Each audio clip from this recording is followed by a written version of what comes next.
K웨더 반기성 예보센터장 모시고 태풍 상황과 전망 좀 더 자세히 알아보도록 하겠습니다. 안녕하세요. 네, 안녕하세요. 예, 지금 이제 태풍의 위치를 알려줬는데 굉장히 그 역대급 그 태풍보다 좀 빠른 속도로 이동을 하고 있는 것 같아요. 네, 그렇습니다. 지금 뭐 오늘 새벽에 제주도 지나고 이제 아침 6시에 목포 통과하고 이제 9시에 군산 서쪽 해상 통과하고 현재는 충남 보령 서쪽 해상 정도를 지나고 있는 것으로 판단되는데 이동 속도가 시속 47km 정도 됩니다.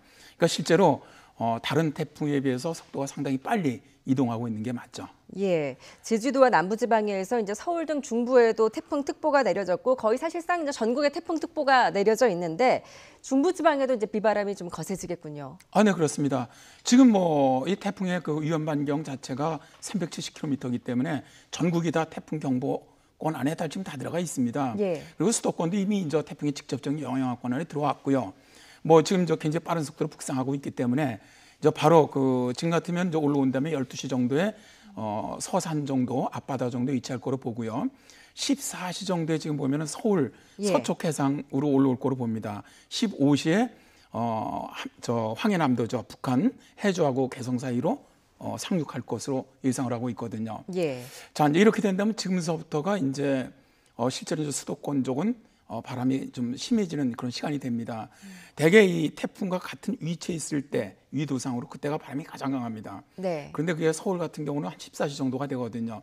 그럼 대개 그 앞에 한 3시간, 뒤로 3시간 정도, 한 6시간이 우리가 이제 피크 타임이라고 얘기를 하거든요. 네. 그렇다면 수도권은 이제 11시서부터 오후 5시 사이, 이때가 가장 강한 태풍의 영향권 안에 일단 들을 것으로 예상이 됩니다. 예, 저희가 이제 시간대마다 태풍 진로를 전해드리고 있는데 현재대로라면 예상 진로 그리고 예상 시간은 변함이 없는 거겠죠? 지금은 거의 오늘은 아침부터 발표하는 게 변화가 없습니다. 그대로 예. 지금 진행해 올라오고 있습니다. 그렇다면 이제 서울이나 수도권 지역에는 이제 2시쯤이 제일 고비가 될 것으로 보이는데 이 태풍의 위험 반경, 그러니까 오른쪽에 피해가 크다고 하던데 내륙의 피해가 만만치 않을 것 같습니다. 그렇지는 않습니다. 이제 지금 서해상으로 올라오는 태풍 같은 경우에는 일단 우리나라 전역이 우측에 속하기 때문에 바람이 강한 것은 사실입니다. 예. 근데 우리나라 같은 경우 내륙은 태백산맥이 있기 때문에 예. 산맥이 바람을 막아줘서 그래도 내륙 쪽은 바람이 강하지 않습니다. 예. 이 서해상으로 올라오는 태풍 때 가장 그래서 피가 큰 게 서해안 지역입니다. 네. 그러니까 지금도 경보가 내려진 호남 지역, 충남 지역, 수도권 지역, 서해 5도 지역이거든요. 이쪽은 굉장히 강한 바람들이 불고요. 예. 거기서 좀 안쪽으로 들어간 뭐 충북 지역이라든가 강원 영서 지역이라든가 영남 지역은 상대적으로 바람이 그렇게 강하게 불지 않습니다. 그렇다면 좀 해안가 계신 분들이 더욱 더 주의를 해야 되겠군요. 그렇습니다. 지금 해안가 같은 경우는 일단 해일 피해도 굉장히 우려가 되거든요. 바람도 워낙 강하고 실제로 지금 이 태풍과 유사하게 올라갔던 그런 강한 태풍들의 경우에도 보면 이 서해안 쪽의 피해가 굉장히 심했거든요. 네, 그렇군요. 이번 태풍 앞서 이제 현장 중계에서도 봤지만 바람이 무척 강한 것 같습니다. 어떤 특별한 이유가 있습니까? 일단 뭐 가장 중요한 거는 저 서해상으로 이 태풍이 북상할 때는 우리나라는 태풍의 그 풍태풍이라 해서 바람이 강합니다. 예. 전통적으로. 자, 이제 이건 아까도 얘기했지만 우측 반원에 속하기 때문에 위험한 반원에 속한다는 거죠. 두 번째로는 해상으로 올라갈 때는 육상하고 틀려 육상은 상륙을 해버리면 바로 약해지는데 해상은 이 마찰력의 영향을 받지 않기 때문에 지금같이 빠르게 북상할 경우는 태풍 세력이 거의 약화되지가 않아요. 네. 거기다가 지금 저 기상학적으로 태풍이 북상하면서 이제 해수 온도가 많이 낮아져야 되는데 실제로 서해상이 지금 평년과 비슷하거나 약간 높거든요. 예. 그러니까 쉽게 저 태풍 세력이 약화되지도 않고 그다음에 이제 뭐 기상학적으로 일단 뭐 성충수라든가 뭐 또 수직 윈드시어 얘기도 나오는데 예. 뭐 그런 건 저 시청자분들께서 이해하시기 어려우니까 하여튼 기상학적으로 볼 때 이 태풍이 별로 약화될 가능성이 적은 태풍이라는 거죠. 그러니까 굉장히 이례적이라는 말씀을 드리는 게 다른 태풍들은 올라오면서 서해상으로 올라오면서 많이 약화됐거든요. 네. 근데 이 태풍은 약화는 되지만 거의 아주 조금만 약화되고 좀 올라오는 태풍이거든요. 제주를 통과할 때 평균 최대 풍속이 40m였는데 서울 서쪽 지나갈 때가 36m 정도 보고 있거든요. 네. 그렇다면 거의 그 세력 그대로 유지하고 올라온다는 얘기거든요. 예. 곤파스 같은 경우는 실제로 경기만에 들어왔을 때 28m였습니다. 그러면 그때 그 곤파스 때보다 한 8m 정도가 지금 더 강한 거거든요. 예상은. 네. 기상청 예상대로라면입니다. 근데 기억나실지 모르지만 2010년에 곤파스 그때 들어왔을 때 수도권 쪽에 뭐 나무들 다 뽑히고 피해가 엄청났지 않습니까? 네.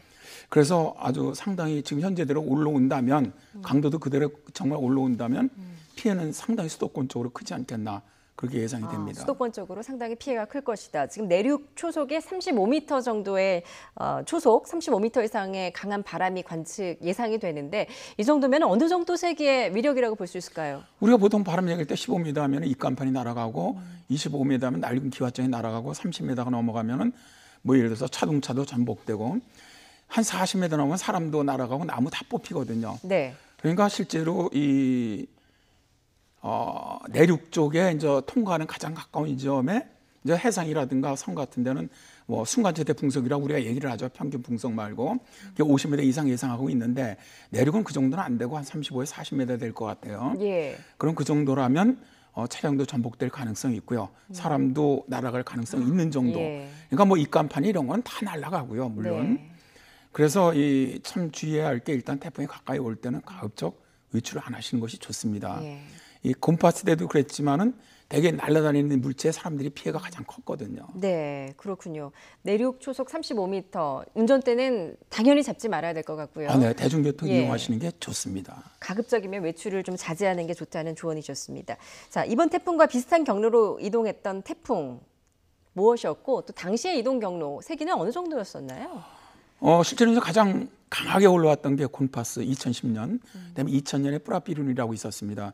유사한 경로를 택하고 있어요. 약간 차이는 곤파스는 비슷하게 올라왔는데 끝에서 이제 우리나라 조금 더 들어왔고요. 예. 저 뿌라비룬은 약간 더 서쪽으로 이동을 하는데 당시 이 뿌라비룬 같은 경우가 제주를 지날 때도 지금 링링보다 약간 약했습니다. 두 태풍이. 예. 그때는 38m였는데 실제 지금 링링 같은 경우는 제주를 통과할 때 40m였거든요. 근데 사실은 굉장히 이례적이라고 말씀드린 거는 자, 이제 경기만까지 올라왔을 때 상대적으로 뿌라비룬이나 곤파스는 약해졌었어요. 네. 근데 지금 링링은 예상입니다만 그렇게 많이 약해지지 않고 있거든요. 근데 그 당시에 곤파스가 피해를 줬던 게 인명피해, 사망이 6명, 재산 피해가 그 당시에 한 1,600억 정도. 네. 그다음에 이 뿌라비룬 같은 경우는 인명피해가 28명, 재산 피해가 한 2,520억 원 정도였거든요.